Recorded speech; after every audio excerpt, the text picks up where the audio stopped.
Hello friends, welcome to my channel. आज मी तुम्हाला दाखवणार आहे घरच्या घरामध्ये एकदम सोप्या पद्धतीने वेज स्प्रिंग रोल कसे बनवायचे। त्यामुळे रेसिपी कुठेही स्किप न करता ही पूर्ण रेसिपी लास्टपर्यंत नक्की बघा आणि हे स्प्रिंग रोल घरात नक्की ट्राय करून बघा। तर स्प्रिंग रोलची रेसिपी आता मी सुरुवात करते आहे। सर्वात आधी एका कढईमध्ये इथे मी 3 चमचे तेल घेतलेले आहे। 3 टेबलस्पून तेल घ्यायचं आहे। तेल व्यवस्थित गरम झाले की त्याच्यामध्ये 2 हिरव्या मिरच्यांना चॉप करून टाकले आणि स्लाइसेसमध्ये कट केलेला एक अख्खा कांदा मोठावाला टाकलेला आहे। आता कांदा आणि मिरचीला चांगलं मी इथे सॉटे करून घेते आहे। म्हणजे कांदा थोडासा पिंकिश कलरचा होईपर्यंत कांद्याला चांगलं परतवून घ्यायचं आहे तेलामध्ये। गॅसची फ्लेम हाय ठेवायची आहे। आता कांदा थोडा पिंकिश रंगाचा झाला की मग मी ह्याच्यामध्ये उभी चिरलेली कोबी, उभी चिरलेली कॅप्सिकम म्हणजे शिमला मिरची टाकून घेतलेली आहे। इथे तुम्हाला भाज्या तुमच्या आवडीनुसार घ्यायच्या आहेत। तर इथे मी अर्धा पाव कोबी घेतला होता आणि 2 मध्यम आकाराच्या शिमला मिरची घेतल्या होता। यांना मी एकदम पातळ आणि लांब साईजमध्ये कापलं होतं, म्हणजे जुलियन कट करून घेतलेलं होतं। आणि हाय फ्लेमवरतीच ह्या सर्व वेजीसला मी चांगलं परतवून घेणार आहे। जेवढी तुम्ही हाय फ्लेमवरती ह्या भाज्या परतवाल, टॉस कराल, तेवढंच ह्यांना फ्लेवर चांगला येतो। परतवत असतानाच मी ह्याच्यामध्ये 1 छोटा चमचा काळी मिरी पूड आणि चवीनुसार मीठ टाकून घेतले आणि व्यवस्थितपणे ह्यांना ह्या वेजीसमध्ये मिक्स करून घेतलं आणि चांगले ह्यांना इथे मी सॉटे करून घेते आहे। भाज्या 70% कुक झाल्यानंतर आता मी ह्याच्यामध्ये 1 छोटा टेबलस्पून कश्मीरी तिखा लाल मसाला टाकून घेतला। इथे कश्मीरी तिखा लाल मसाल्याच्या ऐवजी आपल्याला रेड चिली सॉसचा वापर करायचा आहे, पण रेड चिली सॉसचा फ्लेवर थोडासा आंबट असतो, तो मला आवडत नाही, त्याच्यामुळे मी इथे रेड चिली पावडर यूज करते। तर तुम्ही तिथे रेड चिली सॉसचा यूज करू शकता।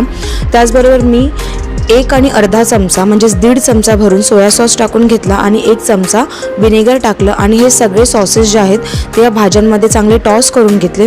भाज्या इथे पूर्ण कुक झालेल्या आहेत। गॅसची फ्लेम बंद करून घेतली आणि या भाज्यांना मी थंड होण्यासाठी ठेवून टाकलं।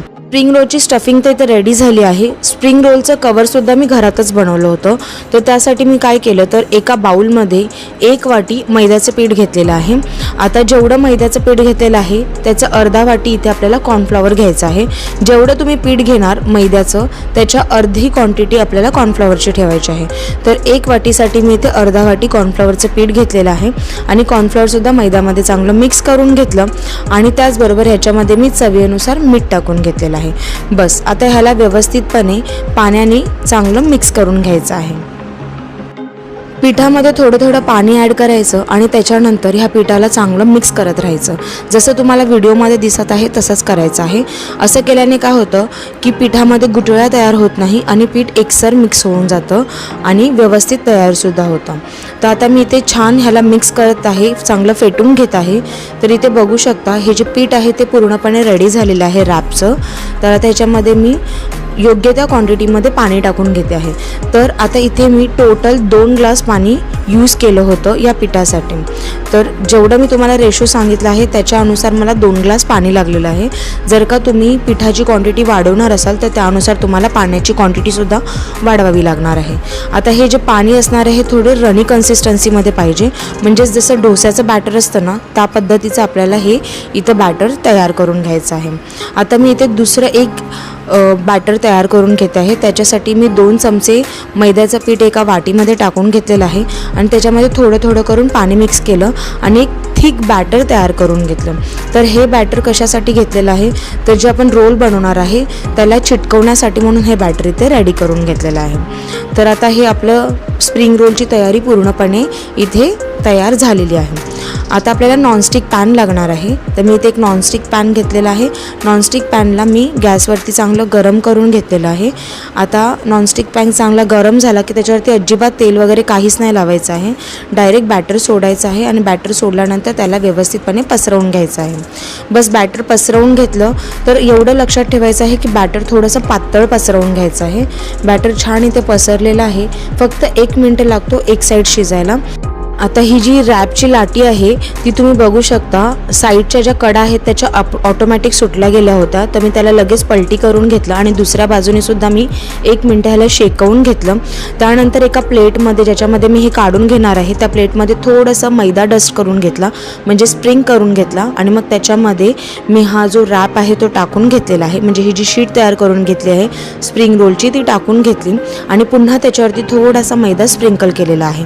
आता मी ह्याच्यावरती लगेच जे मिश्रण आहे, जे फिलिंग मी तयार करून घेतलं होतं ते टाकून घेतलेलं आहे. बरोबर मध्यभागी मी हे मिश्रण चांगलं पसरवून घेतलं आणि नंतर ज्या कडा आहेत त्या कडांना जे ग्लूस्टिकचं मी मिश्रण रेडी केलं होतं, म्हणजे एकदम थिक बॅटर जे रेडी करून घेतलेलं ना, ते बॅटर लावून घेतलं.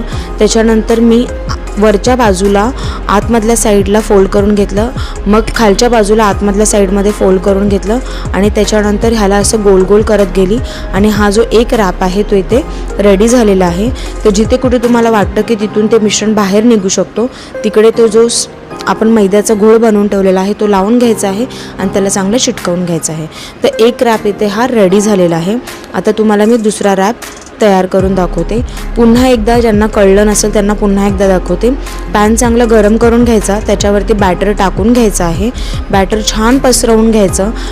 1 मिनिटभर वेट करायचं. 1 मिनिटानंतर ह्याच्या ज्या कडा आहेत त्या ऑटोमॅटिक सुटतात. मग त्याला टर्न करायचं आणि पुन्हा 1 मिनिटभर वेट करायचा.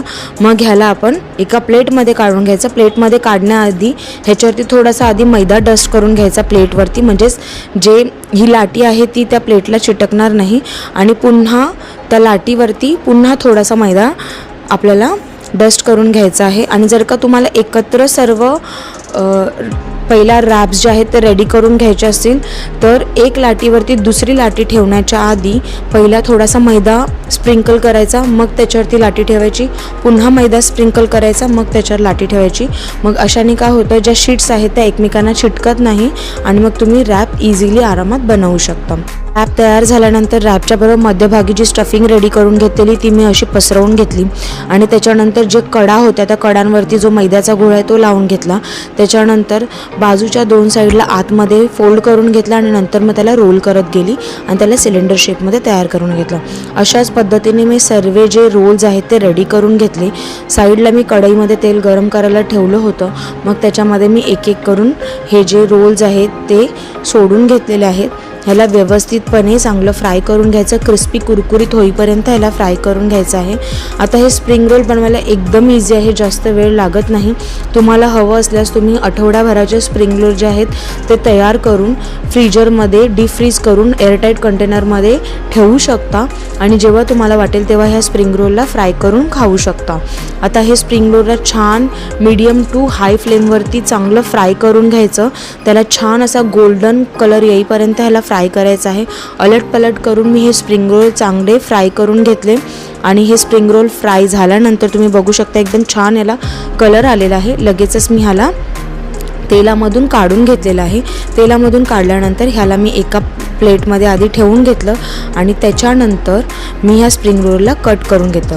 तर स्प्रिंग रोल कट करताना मी ह्याला थोडंसं क्रॉसमध्ये कट केलेलं आहे, म्हणजे जसं हॉटेलमध्ये आपल्याला स्प्रिंग रोल सर्व करतात सेम तसंच मी इथे ह्याला कट केलेलं आहे. तुम्हाला हवं असल्यास स्प्रिंग रोल सर्व करताना त्याच्यावरती तुम्ही चीज वगैरे टाकू शकता, पण हे स्प्रिंग रोल तुम्ही नक्कीच शेजवान चटणीबरोबर सर्व करा. खाण्यासाठी खूप उत्तम डिलिशियस असे लागतात. आणि तुम्हाला जर का माझ्या स्प्रिंग रोलची रेसिपी आवडली तर चॅनलला लाईक शेअर सबस्क्राईब करायला विसरू नका. थँक्यू.